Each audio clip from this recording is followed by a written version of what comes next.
This is me M Ejaz clinical psychologist. I hope you all are doing well. आज का जो हमारा topic है वो है सोशल एंजाइटी। इसको सोशल फोबिया भी कहते हैं। यूएस की रिसर्च के मुताबिक डिप्रेशन और अल्कोहलिज्म के बाद तीसरा बड़ा कॉमन इशू है। ये मिड टीन में स्टार्ट हो जाता है। सोशल एंजाइटी के जो पेशेंट्स होते हैं वो सोशल सिचुएशंस को, सोशल गैदरिंग्स को अवॉइड करते हैं। जैसे कि कोई सोशल मीटिंग हो गई, जैसा कि कोई प्रेजेंटेशन हो गई, कहीं शादी पे जाना होगा। मेल हज़रात जो है वो मस्जिद में नमाज़ पढ़ने जाना से अवॉइड करते हैं। इसके अलावा घर में अगर फैमिली मेम्बर्स के अलावा कोई रिलेटिव्स आ जाएं तो उनसे हाइड होना, उनके सामने जाने से कतराना। तो ये कुछ सिम्टम्स हैं, ये सिचुएशंस हैं जो सोशल एंजाइटी के पेशेंट्स सफ़र करते हैं जिनसे, ठीक है। इसके बाद अगर हम उनके फ़िज़िकल सिम्टम्स की बात करें तो वो उनकी दिल की धड़कन तेज़ हो सकती है, ठंडे पसीने आ सकते हैं, शॉर्टनेस ऑफ ब्रेथ हो सकती है, ड्राई माउथ हो सकता है। इसके अलावा चक्कर आ सकते हैं, डिजीनेस हो सकती है, फेंटिंग हो सकती है, दिल ख़राब हो सकता है। और हर इंसान में इसका सिम्टम जो है ना वो डिफरेंट होता है, ठीक है। शेकी वॉइस हो सकती है। अब इनके थॉट पैटर्न्स की बात करें तो इनको ये लगता है कि हमें कोई नेगेटिवली एवेलुएट कर रहा है। अगर हम कुछ बोलेंगे तो वो हमारा मजाक उड़ाएंगे। इवन ये पेशेंट्स कभी कभी घर से बाहर निकलना भी बंद कर देते हैं अगर सिचुएशन बहुत ज़्यादा वर्स्ट हो जाए। पेशेंट्स की अगर हम बात करें तो इनका जो बिहेवियर होगा वो होगा, ये फियर होगा सोशल सिचुएशंस में जाने का, ठीक है। उसके अलावा उनका हर वक्त की टेंशन होगी, वरी होगा कि पता नहीं क्या हो जाएगा।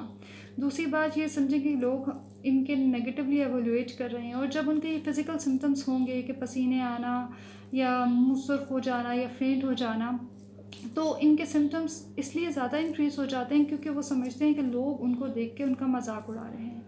तो ये कुछ सिम्टम्स हैं। उसके अलावा अगर वो कोई प्रेजेंटेशन या कोई मीटिंग में चले गए और वापस आके वो उसी के बारे में सोचते रहेंगे कि मैंने ये कर दिया, वो कर दिया, मेरे में ये फ्लॉ है या मैं ये काम नहीं कर सकता, और वो हमेशा वर्स सोचते हैं। उनकी जो थिंकिंग पैटर्न्स हैं वो इतने नेगेटिव होते हैं कि वो हमेशा वर्स्ट की तरफ सोचेंगे। ये सिचुएशन आई, उस वो ट्रिगर की उनको, उसके बाद उनकी थिंकिंग, फिर उनका बिहेवियर ऑटोमेटिकली एक सीबीटी साइकिल बन जाता है, ठीक है। अब अगर हम बात करें कि इनकी रिस्क फैक्टर्स क्या हैं या इनकी रीजंस क्या हैं। जेनेटिक रीज़न हर डिसऑर्डर में होती है, लेकिन इसमें भी कुछ जेनेटिक रीजंस हैं, लेकिन अभी तक रिसर्च ने इसका कोई एविडेंस नहीं दिया। एनवायरमेंटल फैक्टर्स बहुत इंपॉर्टेंट रोल प्ले करते हैं। साइड बाय साइड जो है वो ब्रेन में जो न्यूरो ट्रांसमीटर्स होते हैं, अगर उसमें इम्बैलेंस हो जाए तो भी एंजाइटी या ये वाला जो सोशल फोबिया है वो हो सकता है। एमेगडाला जो रिस्पॉन्सिबल होता है वो अगर उसकी हाइपर एक्टिविटी हो जाए तो भी सोशल एंजाइटी हो सकती है। इसके अलावा जो है वो एनवायरमेंटल फैक्टर्स में लर्न बिहेवियर है।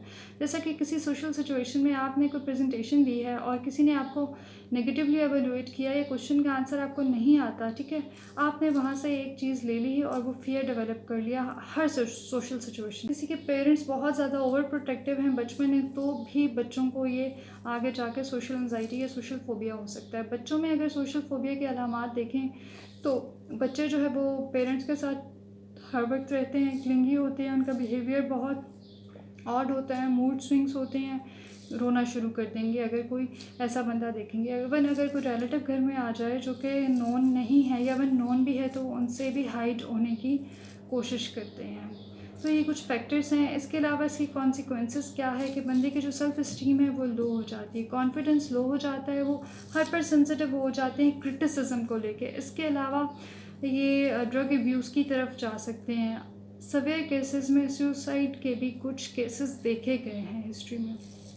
अच्छा, कुछ एग्जांपल ये है कि आई हैड अ पेशेंट जो कि 8th क्लास में थी। उसको प्रॉब्लम था कि मैम मैं सब कुछ आता है लेकिन मैं आंसर नहीं दे सकती क्योंकि और बच्चे मुझे नेगेटिवली जज करेंगे, या मैं प्रेजेंटेशन नहीं दे सकती। तो मैंने उस बच्चे को क्या बताया कि आप एक्सपोजर करो। एक्सपोजर थेरेपी या इंडिविजुअल साइकोथेरेपी बहुत इंपॉर्टेंट होती है। इसमें ये होता है कि आप सबसे पहले मिरर है अगर आपके घर में, तो आप 1 दफ़ा 2 दफ़ा 3 दफ़ा प्रेजेंटेशन दो और ये अज्यूम करो कि आपके सामने बच्चे बैठे हुए हैं और वो आपको एवेलुएट नहीं कर रहे, सही है।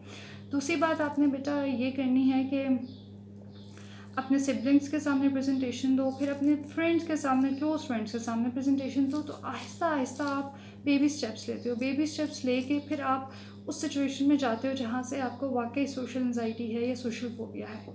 तो फिर उस बच्चे ने काफ़ी ज़्यादा ओवरकम कर लिया था और 90% उसके प्रॉब्लम्स इस साइकोथेरेपी या टॉक थेरेपी के थ्रू सॉल्व हो गए थे। इसके अलावा जो है वो इनको सोशल स्किल ट्रेनिंग सिखाई जाती हैं और उनको कोपिंग स्किल सिखाई जाती हैं, जिससे वो अपने negative thinking patterns CBT cognitive behaviour therapy के ज़रिए इलाज कर सकते हैं। तो अगर आपको भी ये प्रॉब्लम है तो साइकोलॉजिस्ट के पास जाके अपना बर वक्त इलाज करवाइए। Thank you so much for watching the video. Stay tuned for more videos.